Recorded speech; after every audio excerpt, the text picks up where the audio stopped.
Hello, hello, my beloved Waking Gods and Goddesses. Marja West here, back for part 2 of my interview in the FreeZone with Freeman Fly of FreemanTV.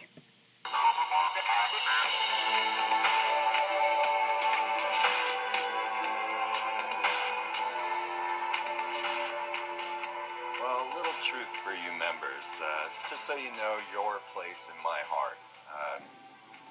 I don't know, I may have mentioned this before, but I want to tell you guys, since we have such a wonderful healer here as well, I think she wouldn't mind hearing my story either.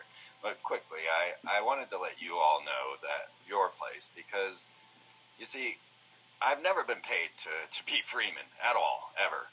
And I kept promising my mom that I would find a way to make Freeman TV pay the bills. She had paid the bills, all right? Mom had kept this show going since 2004.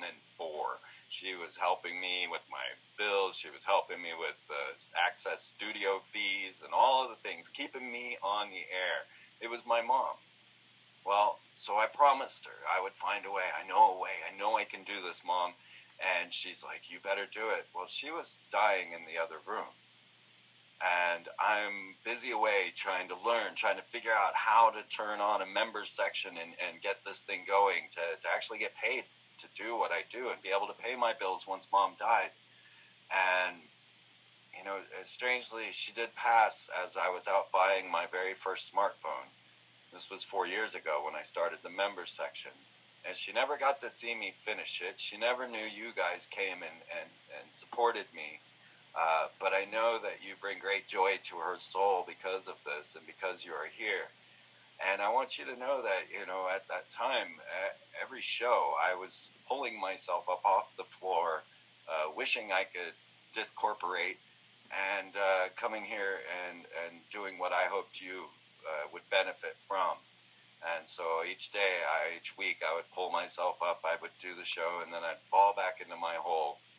And at that very time, I was also asked to go to the Free Your Mind, and I honestly don't remember that Free Your Mind. I was completely in a different world, kind of drawn out into the public eye when I really wanted to be a hermit. So anyone that may have met me then and there, you didn't meet me, you know, you met someone who is coming up out of this. And so, again, just so you know your place in my heart and my mom's, you know, you changed my life forever, and you pulled me up out of that pit of despair that I was in. So thank you all so much, and now you know why you're here. And Marja, that's my tale there of how I finally got paid to be free. Wow. Amazing. And thank you for that. Thank you for that. Felt like the right we all have our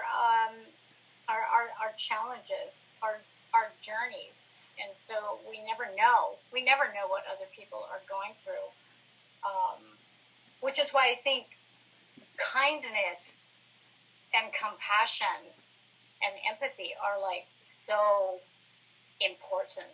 Well, that was the thing that really struck home. You know, I didn't think anybody cared. It seemed like everybody had their own egotistical points of pounding their information into me, and no one wanted to find out whether or not, you know, my whole world had just been destroyed.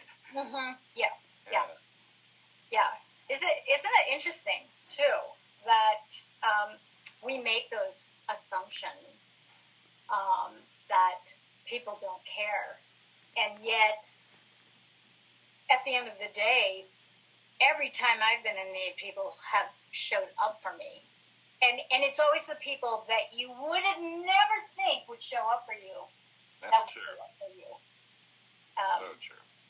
And that's part of it. That's part of this rude awakening to this reality, is to be able to allow yourself to receive the help. Allow yourself to give yourself permission to ask for help. And that's one of the things that I over the years cultivated for myself, but it's a huge, it's for people to cross over to, and particularly those of us in this westernized world, and with the internet and everything being online and everything is virtual and digital, it can be so isolating and very, I know that for myself, I can go, if I don't speak to clients and my students, I can go for 2 weeks not talking to one person around me. And 4 months. Yeah, no, I've done extended periods of isolation where you're like, whoa, and it's a very interesting journey to take, because there was only me, myself, and I didn't even have the luxury of a cat or a dog, but just dealing with your own self and the sort of I know there were several times, extended periods of times, where going for days into a week, where I really felt like I was having this crazy rave party in my head, where everybody was like really gnarly, and there was just a cast of characters that were just very unsavory, and like I was convinced they were out to do me harm. And I think that's part of that journey of the dark night of the soul that is so important for the awakening process, because you have to face yourself. You got to face yourself. You got to face your demons. You got to face all the,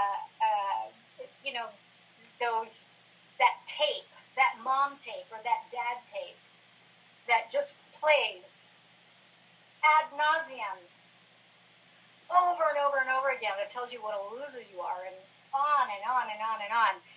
And you got to face those things, and you have to make peace with them, and tell them to get the fuck out of your house. And in my case, it wasn't even so much about telling them to get the fuck out. It was actually making friends with them and realizing that, oh, okay, you're just attempting in your own way to help me maintain my safety by getting me to sort of dial things down. And I think for myself, that's been kind of like my pet peeve, is I've been shushed all my life. From the moment I could start emoting and talking, just my family, you talk about being dropped in. It's like, excuse me, you dropped me into the wrong house. This isn't my house. These are not my people. I don't know who these people are. But the constant shushing of you, and you just being told you're just too much, you're too loud, you're too intense, you're too smart, you're too whatever, and then believing it. And then many years later, as I navigated that in one situation after another, it wasn't until I was in my 40s that I actually met somebody who was as intense and as insanely creative and outspoken as I was. And it was one of the fucking hottest things I'd ever experienced in my entire life. God rest his soul.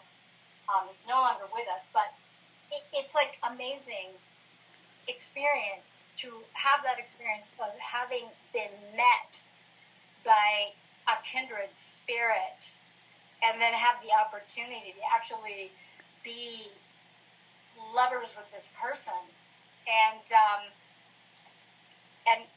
to just be able to experience the full-on hotness of it on all different levels. I mean, it was like really cool, really cool.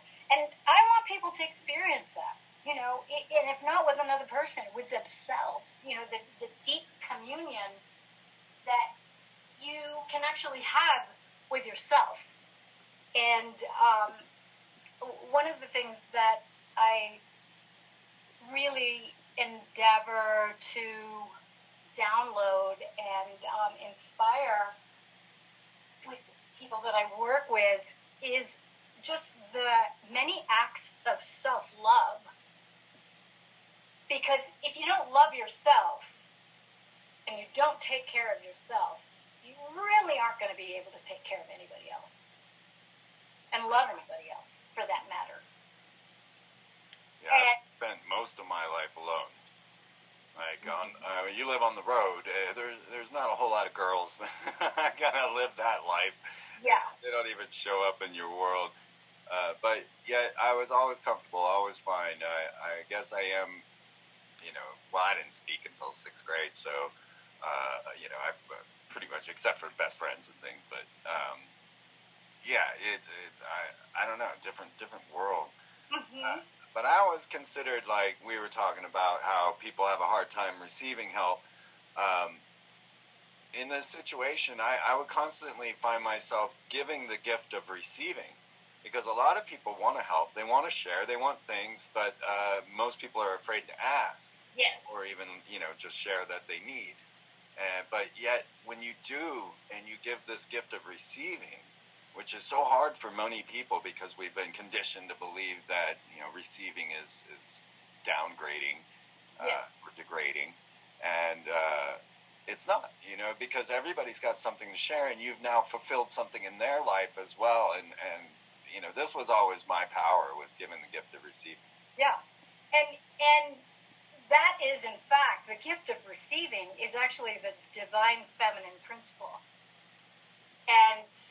And that gift of giving, gift giving, that's what I call it, is it's the divine masculine principle, which I call this our 7th sense, which is our innate generosity as human beings of gifting, giving, and receiving.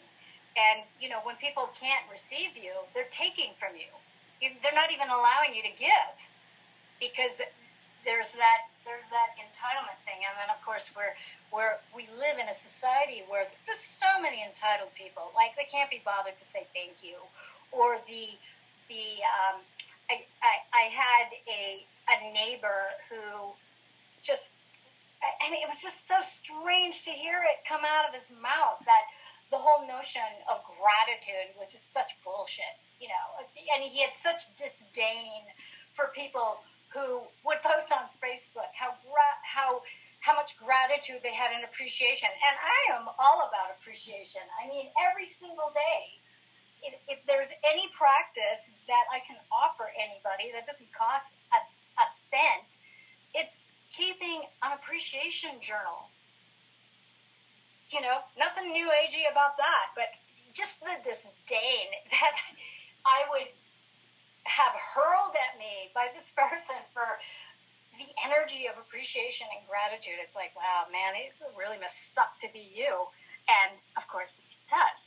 And that's the thing, is that it's all in your hands. It's all on you. That's this whole thing of self-responsibility. I mean, that's part of the awakening process. You don't get to blame people for your life, your choices, or your lack thereof, your inaction. You don't get to blame people for things that you did or didn't do. And in our current climate, it's like, wow, I mean, it's so unusual. I am always shocked to hear an actual person take responsibility for their actions, because it seems so prevalent that blaming people, blaming the world, blaming mom, and especially blaming Donald Trump. I mean, God, can it just get more absurd? It's so crazy. I just laugh. It's just such nonsense. I mean, it's his fault for everything, even the hurricanes, apparently. He's causing them all. Good Lord. A lot of water, very wet. I laugh my ass off. I can't handle it. So if I want to laugh, I just scroll on YouTube, and there's some fucked up thing that some snowflake is like going off on, and I just, I'll take in 10 seconds, and that's enough.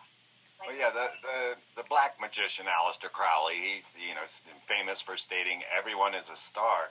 Yeah. And now we realize that what this black magician really meant was we're all narcissists if we're Yes. given the opportunity. Yes. Yeah. Yeah. No, it's totally true. So, anyways. Yeah. Well, okay, so we live in this world, and we know it's wrong. Everybody feels something is wrong. This isn't the way it is, and yet we don't know what is wrong. And this, to me, speaks greatly to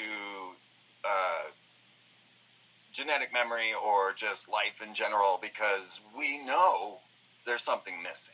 Even though in the 21st century, what's missing is getting lost and lost and lost more and more in translation as we lose and lose and lose community and become more and more isolated. Yeah. It takes something like an altered state of reality, like going out to a rainbow gathering where you gather with 10, 30,000 people in a national forest and everybody's taking care of everybody, for you to suddenly go, oh, what would it be like if I walked around my neighborhood and could just share lunch and conversation with people, and we all actually just got along and did what was natural, what we needed: food, shelter, happiness, joy, music.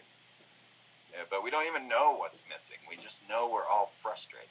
Yeah. Well, and it's that overarching program agenda of divide and conquer, and what that instills and co-creates over and over and over and over again is this sense of separation, this, the heart-based new humanity. How can you have the heart-based new humanity when everybody is protecting themselves from harm, from being outed, from being judged and criticized and lynched and thrown under the bus? I mean, there's just so much of it, and every difference is now being weaponized. We gotta be exactly the same. No, and no. But that's the whole vibe that just seems to be prevalent. And I thank God I haven't had television in 30 years. It's like crap. Yeah, I'm no longer sure whether I'm a white male or not. What am I? Like some cisgender off black person. I don't know. Yeah. No, I totally believe. And I was raised by a man-hater, so, but I never bought into it, It became very clear that all the things that I grew up with that were endeavoring to compel me to think a certain way, to be a certain way, to hate certain people and have these judgments and criticism. I just didn't go there. I was, and it wasn't that I was all about love and light and we're just going to align the energies and just kind of go with it. I wasn't there either. I was more sort of this practical kind of girl where, all right, well, let's see, what do I want to do? What are the things that I need to know how to do in order to be able to do this? Like learning how to play an instrument and being able to play an instrument well enough to be hired to be part of a band or part of a string orchestra or an ensemble. Just those kinds of things that engaged my mind, engaged my body, engaged learning. That's part of being human, is having these experiences and traveling. That was one of the things that you and I talked about briefly for your mind, was how so many people have never really been anywhere other than just beyond their backyard. Yeah, it's hard to believe anyone can believe they actually have an opinion. Yeah. You don't have an opinion. You don't. I'm sorry. Yeah. So it's very strange to see these folks in mass, and great amounts of people just going off one group wrong, and really not interested in facts, not interested in how they come across, not interested in the impact and the consequences of the way they act, the way they speak, their hatred for another person because another person doesn't share the same opinion. It just blows my mind. Really blows my mind. Like I don't even relate to it. And that makes me sad because, and especially coming from California, I've witnessed this, where these so-called love and light, new agey, conscious tantra people they're losing their shit. They lose their shit over Donald Trump. They lose That's the truth. over the wall. Nothing shocked me more, I gotta tell you. What was that? Nothing shocked me more than that. Like when the social justice warrior thing popped up, and the anti-Trump and the screaming, crying, howling, it shocked me. I swear to you, I'm not lying. It just it shocked me as well. It shocked me as well. And I'm not political by any means. But to like witness it and just see the foam coming out of people's mouths and then the reality that what they were spewing, I wasn't even true. It just blows my mind. And of course, I'm a dirtbag and a shitbag because I don't share their opinion. And I like being sovereign. I like freedom of speech. I like my guns. I like to be able to come and go as I please. I want to be able to create content without having my YouTube channel shut down again. You know what I mean? So, how do you do that? How do you do that in a climate where you've got all these people that are like so hell bent on converting you or making you wrong that you're not one of them? Well, thank God I'm not one of you. Yeah, this is really the biggest problem on the planet right now. I swear. Everything else can just go. All the deep state and the things that are going on in the political spectrums that everybody's angry about are not the problem. The problem is everybody getting caught up in their egos and doing just that, dominating other people and forcing things into it. I mean, you're definitely expressing our biggest problem. And I'm banned from all these forums now. I had an experience with I get invited by a lot of these so-called goddess, entrepreneurial, awakened goddess, conscious women, blah, blah, blah. And they get shocked because I look a certain way, so they immediately they make the assumption that I'm one of them. And so I'm doing this whole thing where when I'm talking about, just like when I brought up the whole thing about the divine feminine masculine principles of receiving and giving and receiving, and it's a complete circuit. You can't have one without the other. And so here I was invited to talk about masculine and feminine energies. And so I have a whole coursework called Masculine Feminine 101 and what it is. And because what I'm interested in, I don't want to talk about gender divide anymore. I don't want to talk about that shit. I don't want to talk about the patriarchy and the matriarchy. I don't want to go there. I want to talk about integrating masculine and feminine, integrating doing and being in balance, integrating and balancing our pain and suffering with pleasure and enjoyment, and being able to rock your life rather than going into this failure mode. And this woman, she didn't like where it was going, okay, because I was not interested in talking about the gender divide. I'm talking about integration and talking about each one of us, whether we're a man or a woman, male or female, we run this feminine and masculine energy of being and doing. We're all here to move formless into form. And how do you do that? You do that through desire, through need, and all of that kind of good stuff. This is part of our creative energy. And and I was speaking to her community and her group, and she interrupts me, and I swear to God, this is what she says. She goes, I don't really appreciate you talking over my audience. And I'm like going, excuse me? Like, what do you mean? How do you mean? And she goes, well, these people are really marginalized, and they're feeling, I've been getting information from the chat rooms that you're really offending these people, and they don't feel safe with you talking about this integration nonsense. Oh my God. And I was like, oh my God. You're right. Really? They were talking about making a safety zone at Free Your Mind. Oh yeah, so here it is. And then, so this is what ends up happening. I was just like so astounded by it. I just like really didn't know what to say. But then the person that was there before me, speaking before me, it was a telesummit kind of thing. The woman was talking about how 4 and 5-year-olds need to have the right to decide what gender they are.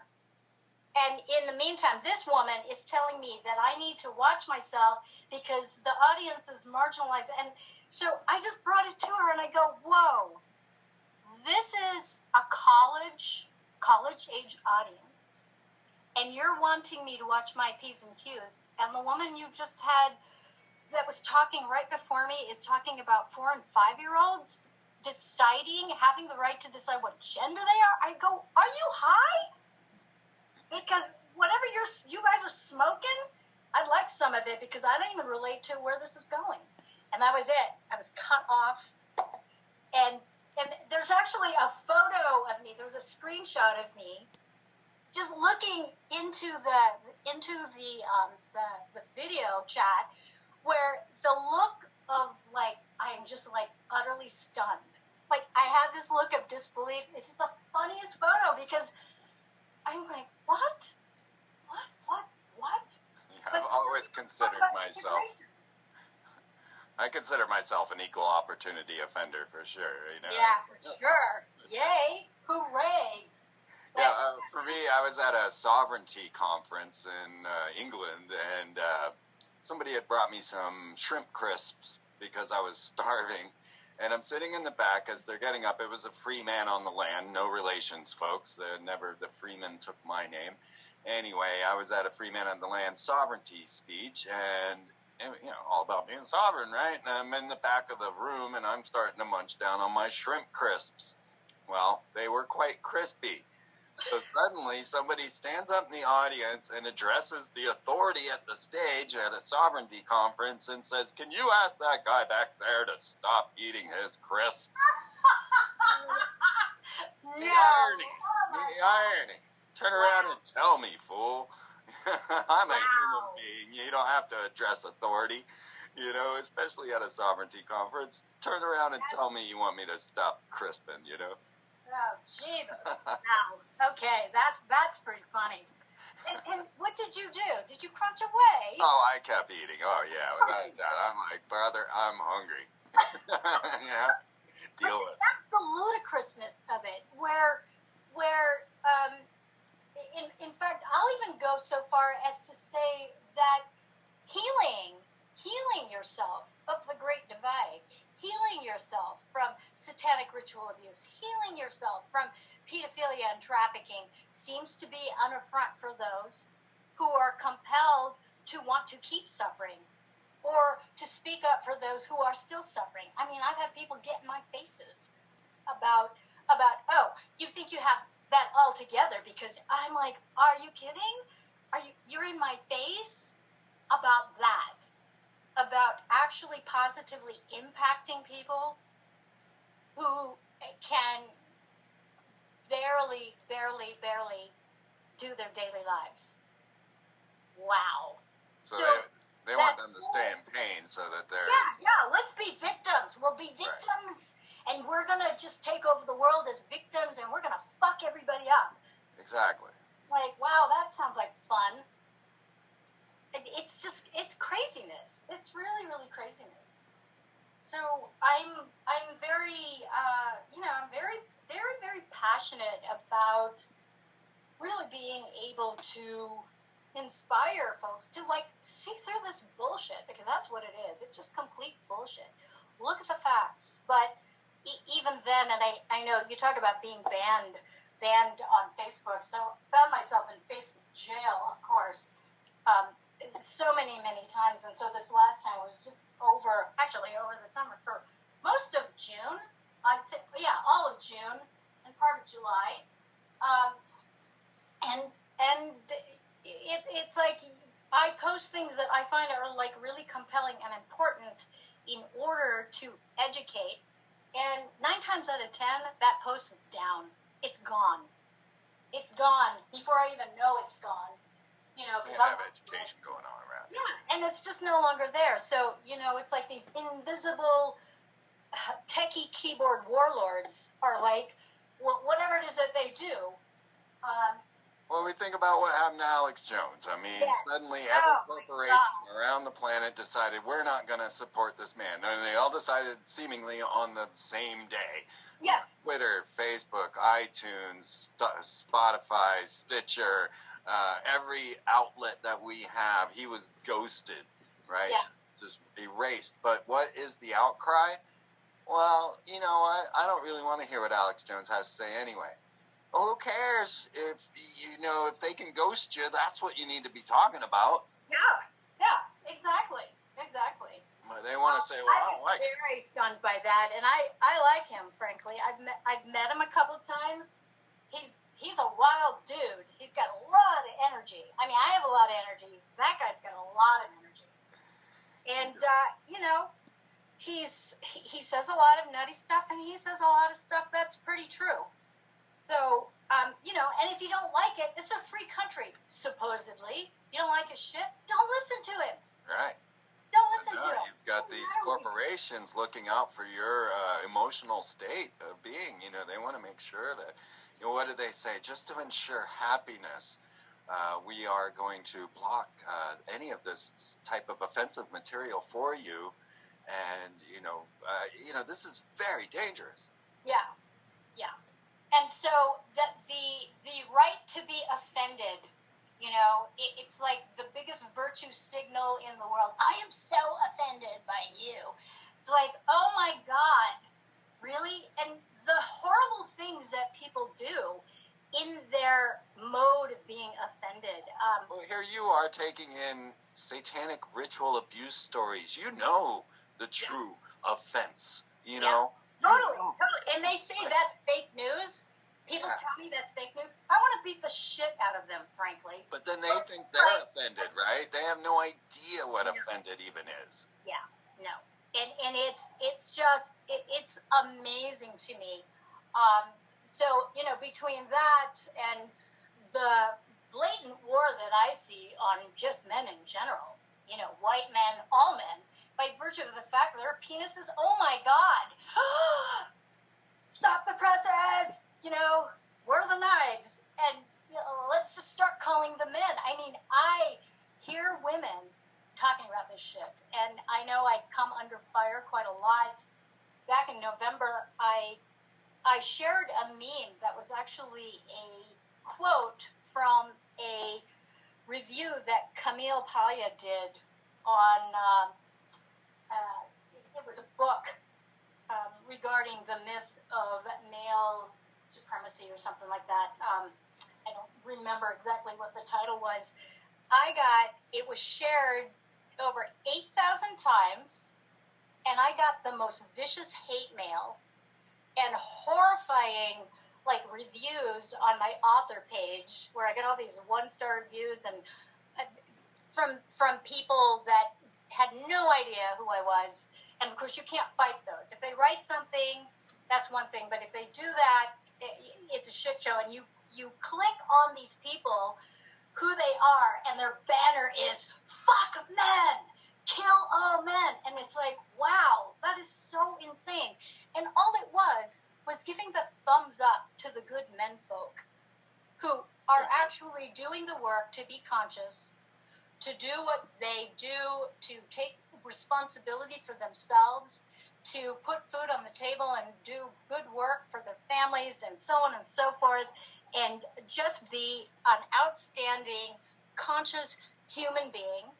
And I'm getting this hate mail where this is my favorite one. This is my favorite one. Like, you couldn't even believe it. You couldn't believe it. So there was one woman that was so enraged. She had the audacity to write, and, you know, my assistant is like, oh, my God, what is wrong with these people? So this woman writes, I hope you choke to death on the next cock you suck. And it's like, what the hell? So I tried to report that, and I got put in jail. Yeah. Okay, fine, go ahead. But I mean, not in the exact same terms, but I get that almost daily, you know, on YouTube comments. I mean, what artist ever has in history had to sit and see what every critic had to say about their thing, and it's there forever. I mean, I get sickened when I have to go and read my YouTube comments, because I don't automatically allow them on. I go and I post the ones that are okay, but yeah, I get those threats and the anger all the time, and you know, me, you know, he's saying, and it's ugly. It is yeah. really visceral. You can feel that, because that is energy. There's energy, there's intent. Without a doubt. If you are a troll and they're just starting shit, well, yeah, that's what they're doing. And there's a guy who hates me on every video.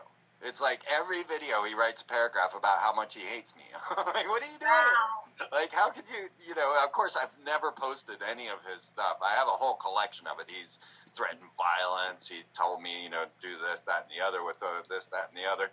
And every video, and I'm like, you're still here. It's like 6 years later. Yeah. It's really, really disturbing, you know, and that's what it is. It's like so many people have so much free time that is a complete waste. They're not doing anything to move themselves forward, to evolve themselves. They're stuck in this really low frequency hate realm, and they actually think that shit is cool. Well, what are some of the first steps to get out of that?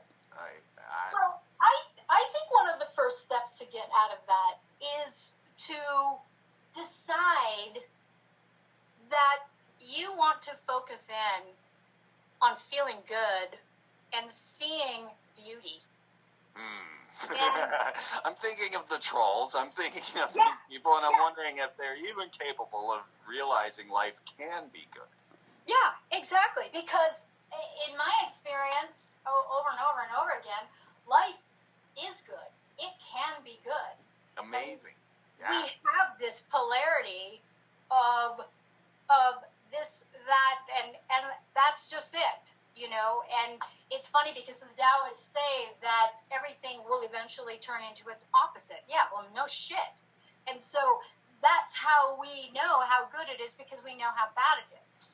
And we know how bad it is because we have these experiences of how great it is, how great it can be. It's been like that in the past. So that's one of the first things, is to make the conscious decision that you want to feel good. You want to enjoy your life. And there's something that happens in that decision. And I've had a lot of folks over the years report to me like, wow, I thought you were full of shit. And it really does work. And it's just these little infinitesimal little shifts in your mind and in your heart to like really notice things around you.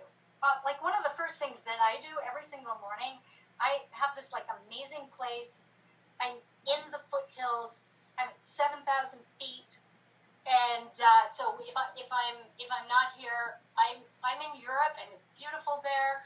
Everything is gorgeous. I always say, let's see how fucking beautiful it is outside. And it is every single morning, even when it's raining. Like it was raining today. It was completely fogged over. It was gorgeous, gorgeous, gorgeous. Up at the peak. It's right in my face. It's so awesome. So that's like the first thing. So this whole thing of deciding that you want to feel good. Right, and understanding that when you feel the contrast, it's because you're being given a choice to choose something else, something different. And that's when we have to utilize the power of our focus our superpowers of focus. So I like using the term superpowers because that's what the kids like. My stepkids are totally into that. I've got these superpowers. And it's relatable because essentially that is what you have to do. You have to engage your superpowers. And you have to know what they are. And we have lots of them. And one of them is focus. It's focus. Focus, focus, focus. Hocus pocus focus. Say that to my stepkids, especially when I'm trying to get them on planes and get them to focus. And they knew that. As soon as that was said, boom, they were in the zone. They knew that they had to be in line. And they had to be in the zone of, okay, this is what we're going to do. And we all talked about this. So boom, here. And it's happening. And that's all. It's a good decision to make, to decide to feel good. Well, we have the other side of the puzzle as well. Those of us who know these things, people like yourself who, deal with satanic ritual abuse, or just those of us that know of it, know the horrors of planet Earth. There is a guilt that comes along with enjoying life. It's like, I can't enjoy life when there's so much suffering going on, but the suffering is going to continue until you find the way to enjoy life. So the guilt of happiness is something that we are all dealing with as we become awakened to the horrors that are life. Absolutely. And so I would say that guilt is it's a legitimate feeling, emotion, but I believe that it is also a mind control program that can stop any momentum of, say, going up the emotional scale to feel good and to reach for happiness, reach for contentment, reach for satisfaction by allowing you to kind of shit on your own parade, basically. And so the whole process of learning to feel good, that's really, really, really a tough one, because I know the way I was raised. I love to laugh, and I'm loud, I'm boisterous, and I'm not very meek. I'm small, but I'm not. And the whole thing about getting shushed and stop laughing, laughing in church, I would just laugh so hard I would practically pee in my pants because I was laughing so hard. And so these whole things of just this guilt and the shame reality of stopping whatever momentum that you have, or the attempting of stopping any momentum you have where you start feeling good and you start enjoying life. I think that's something that we all need to be really, really, really aware of. And of course, it really involves, in order to move through this whole guilt, shame, because we do live in a very guilt-based, shame-based society.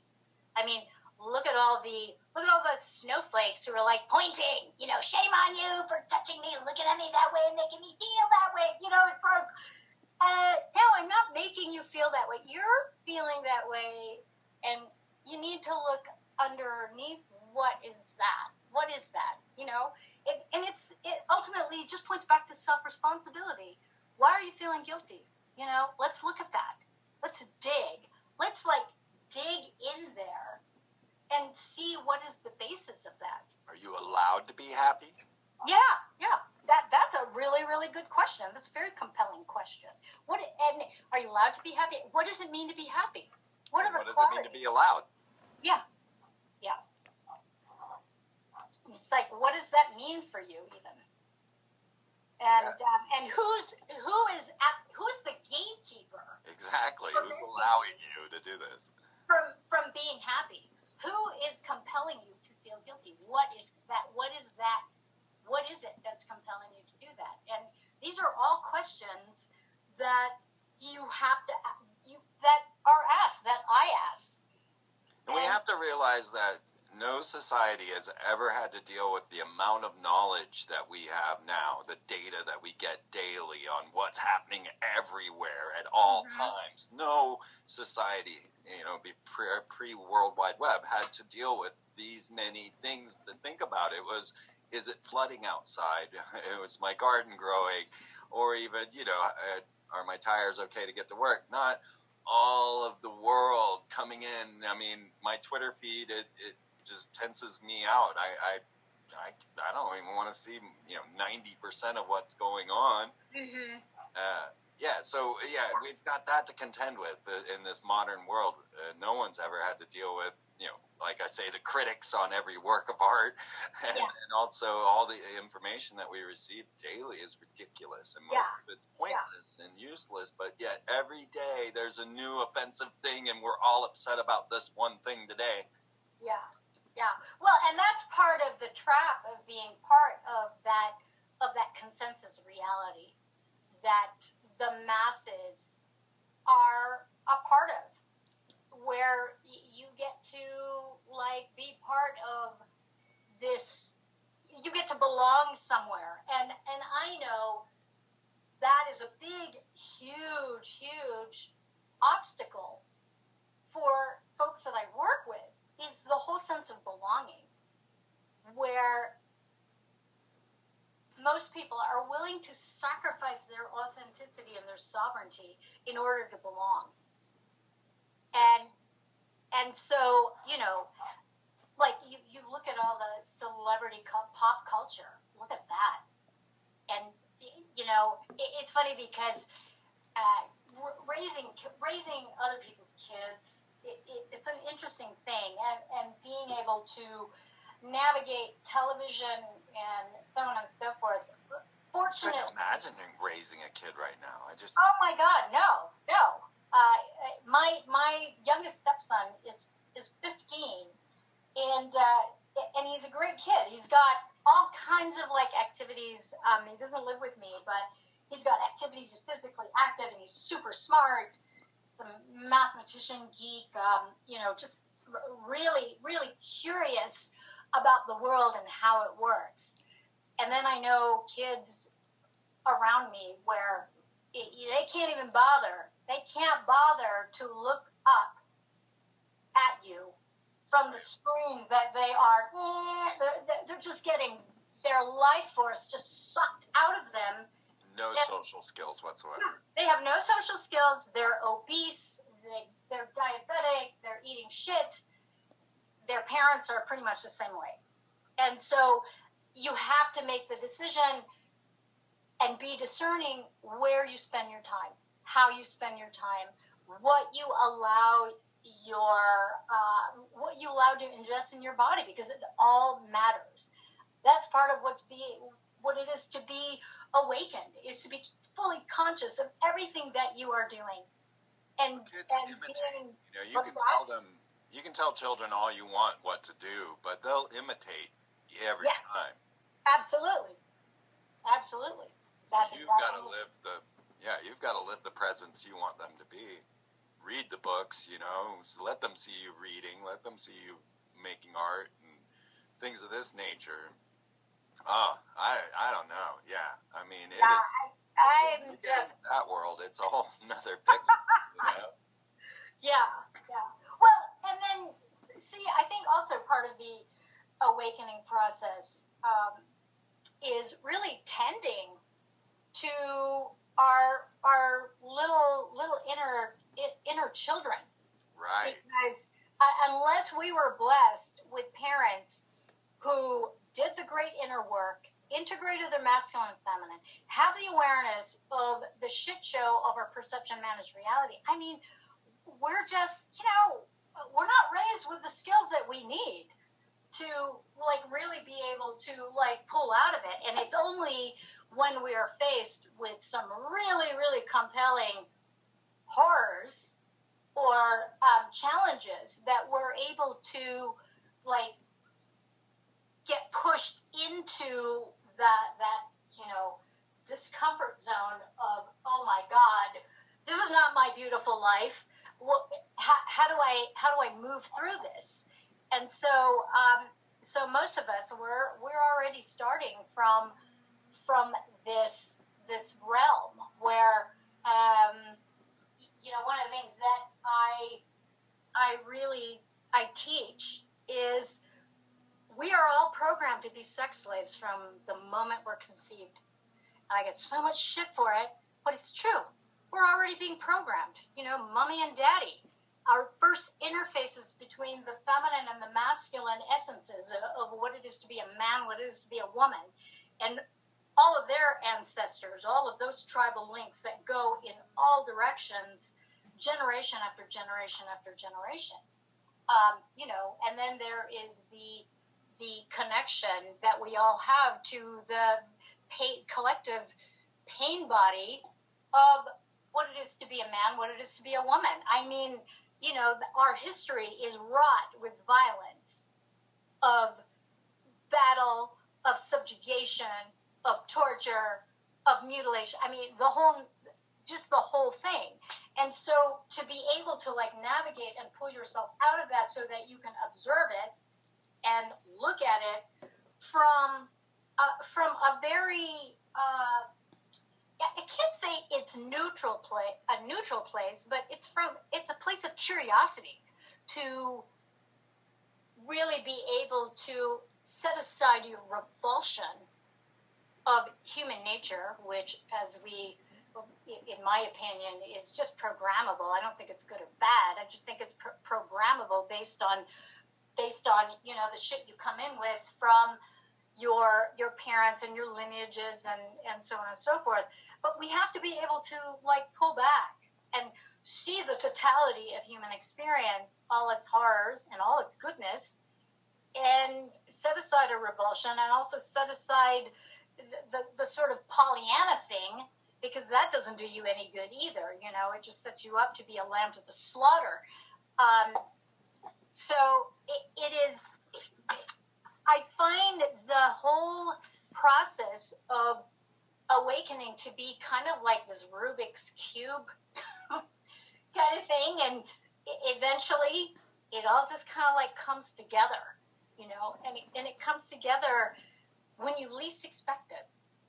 And it's just all these sort of micro adjustments that you make in your psyche, in your focus, in your mind, in your body, that leads to more of these changes and shifts and these awarenesses, and then more changes and shifts and a higher awareness. And it just keeps going, where I always say that here we are as divine in the flesh, and that we are ever evolving and ever becoming. It doesn't stop. Consciousness doesn't stop. It keeps evolving. And I think that's part of the challenge for a lot of folks who are just sort of starting out, because they think that, you start here and you end here, and that's it. End of story. And it just isn't like that. Not at all. And you made me think of the loss of innocence and how that has really affected, generally through embarrassment. I remember being told not to play with toys anymore, and that it was beyond you, and I was embarrassed into stopping playing with toys, or even touching one another. Nephews tickling each other and doing stuff, and somebody putting in some sort of, like you say, the sexual connotation, when of course had never occurred to us in our innocent state, but all of a sudden now we were embarrassed to touch one another. And that, this lack of touching on our planet right now is another huge problem, because you can't just hold anyone anymore without being some sort of sexual deviant or something of that sort. No, it's very true. It's very, very true. It's funny you mentioned that, and part of what I enjoyed in California, and this is going to sound really just sort of kind of new agey, but I found it very, very helpful. I was part of a group where we set up, and it happened for a while, and then it just got really twisted. But these cuddle parties, basically, and they were non-sexual. They were actually very, very sweet. We created a potluck. We bring all this food, and we'd have music and all this, and then slowly but surely, it got distorted, and it turned into these pleasure parties. First base, second base, third base. You know what I mean? And it's just like, wow, how do we get from, just this innocent touch and contact, just this innocent contact and practicing, and it was done in a way where everyone was safe, everyone was respected. There's no perversions, there's no like smarmy sexual undertones to this like blatant, and I mean, to each their own, whatever floats your boat. But I just saw this progression, and I was like, am I like really down with that? And I didn't really know what it was about until I found myself at one, and it wasn't what I wanted. It wasn't what I expected, because it just became this sort of free-for-all grope den that was like really mostly about just kind of unconsciously getting your rocks off anonymously. Yeah, I guess that's the other side of it. You finally start getting people to hang out, and it's going to digress into that. Yeah. And it's unfortunate, but there it is. There's the polarity of this innocence, and then this taking that innocence and manipulating it, using it into like something else. And all this repression going on. Yeah, exactly. And so, and that's part of it too, is that when you notice what it is that you're oppressing or suppressing, you have to become friendly with that repression and suppression. You have to meet it and really discover what it's trying to tell you. Absolutely. And if I were to analyze the world right now, if we were given total liberty right now, freedom from everything, and no punishment, no, just absolute freedom and sovereignty for everyone, there would be a massive eruption. Everybody would erupt into just let's say it, a clusterfuck. They would be, just fighting, warring, doing whatever. But this is all due to the repression that has been held back all this time. So we need to release that steam, that pressure, and to start to rise up, because we couldn't be given total liberty right now because everybody's so repressed. They'd react, in a there would be an implosion and an explosion at the same time. Yeah.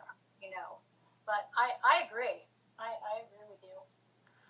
Wow, we have wrapped up another hour here. It's flying by with you. It's so much fun to talk with you, Marja. Yay! It's fun to talk with you too, Freeman.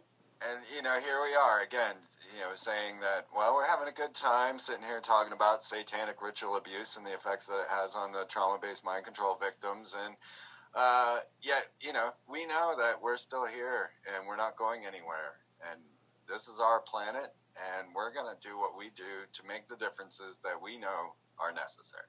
Absolutely. I'm still here. Exactly. So take that to heart, folks, because I know each and every one of you has to deal with this all the time. Certainly everything we believe has separated us even more, isolated us ever more from those that don't want to hear or just don't care. And we're here, we're here. And the only transition, the transcendence that is going to occur is happiness, because you cannot find a happy planet by being miserable. It's just not going to happen.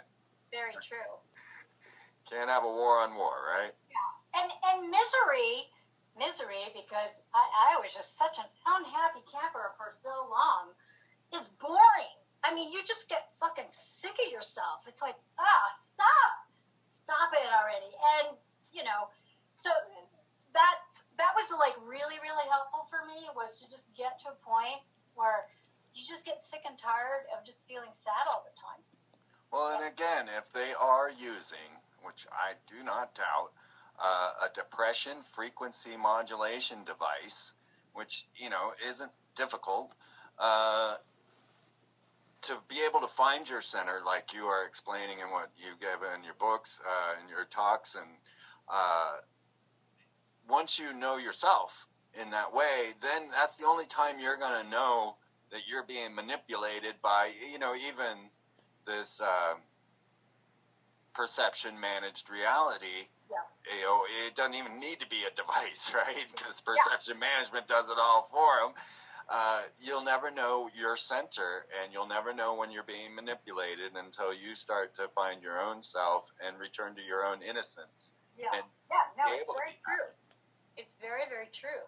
And so to move from, the enslavement, the sex enslavement, and also, just the enslavement to food. Our food sources are a big, huge deal in terms of controlling mood and emotion and physical well-being, or, really robbing us of all of that.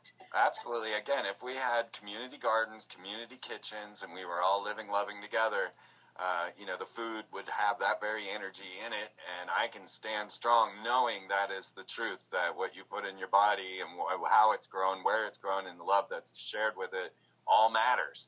It's not just the nutrients. Yeah, absolutely. And if you're not getting any nutrients, you're not going to have any energy. You're not going to be able to move your body. And I know I've run quite the gamut regarding my diet, and I eat very, very plainly these days. And I used to be able to tolerate carbs. Forget it. I can't have carbs. I noticed the dip. And, I'm looking for the handgun, when I have way too many carbs. And you just got me caught up in the latest divide, this whole vegan versus carnivore. Oh, my God, another explosion. Oh, I know. Another, you're either one of us or, it's like, you know what? I do it all. I've done vegan. I was not very healthy as a vegan. It didn't work for me, Right. But, hey, I can eat whatever I want. If I don't want to eat that, I won't. But I'm not going to tell people what to do. I'm not going to judge them. Or classify yourself. Yeah, exactly. Yeah. Exactly. Because it's going to shift. Right now, this is I have to eat plainly. I can't have carbs. That's not saying that won't change. But for right now, this is what it is. And I've never been healthier, frankly. So. Yes. We have to be open to what life presents to us, and to be open-minded and open-hearted in the shifts, and not be just so hell-bent on these concretized stances, because life isn't static. It's gonna it moves, it changes.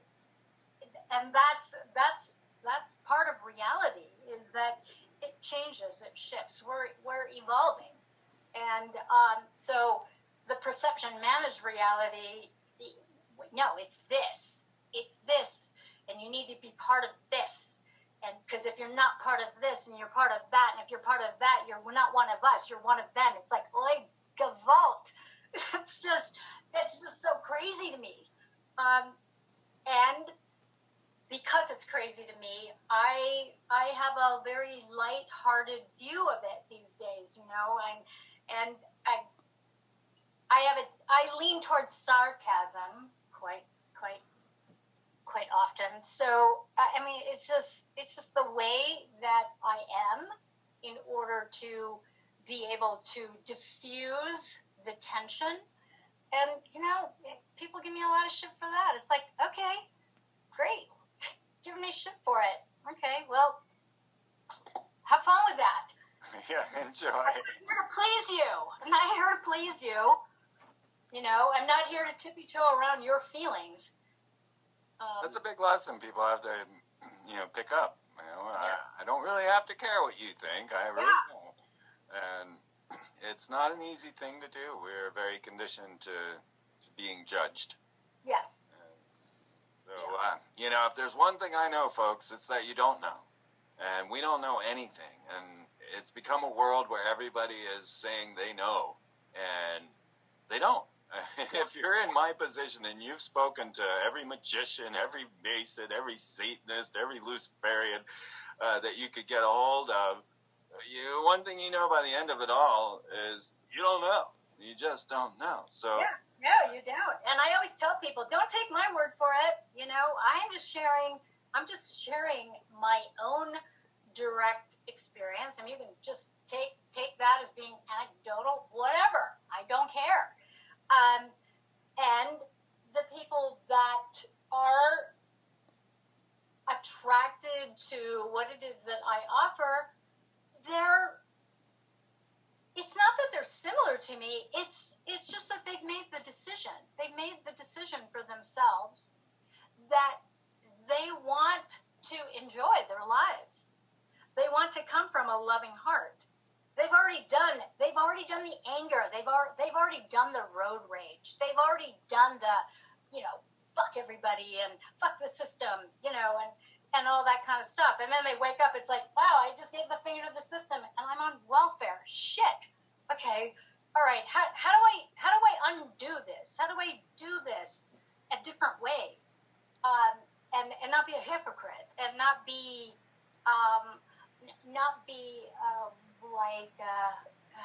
what is it that I'm trying to say? English is such a problem sometimes. And not be I'd say stick to your integrity and life will show you the way. Yeah. And that's what it is. It's just be true to yourself. That's your purpose. All of our purpose, I think we can just kind of hone it into this single thing is to be yourself. There you go, folks. Be yourself, whatever that means. Exactly. Do it. Let's get over the guilt of being happy, guys. And let's take this into the new reality. Forget all this stupid stuff that's going on, and let's start heading where we want to go. Because you're not going to eradicate the bad by being angry. It's just not going to happen. Yeah. So, but yeah, sorry here, Marja. We're out of time. We have to wrap this show. That was so much fun. Yeah, I really, really enjoyed talking with you. We'll have to do this again. Beautiful. Well, I so appreciate you and really appreciate you doing this work year in and year out. I've been a big fan for years. So, you just keep on keeping on. I will do that. I'm gonna get one of those shirts. I am a cat lady. They're pretty cool. I didn't even get one. They sold out before I got one. So I'm waiting on the order as well.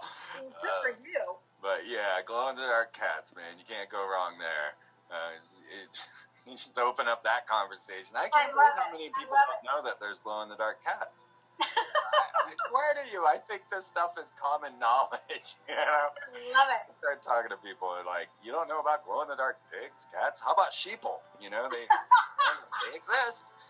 No, right. But it leaves you open for a lot of fun conversation. So thank you so much, Marja. And you're so welcome. Thank you. Thank you for having me. This has been completely, utterly delightful and enjoyable. Fantastic. And I hope you guys all enjoyed it as well. And I will have another great show for you next week. I got so many great people lined up. I'm excited. I love my job, right? All right. So we will see you all next week.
Okay, my love bugs, I hope you enjoyed that interview of FreemanFlyTV.com.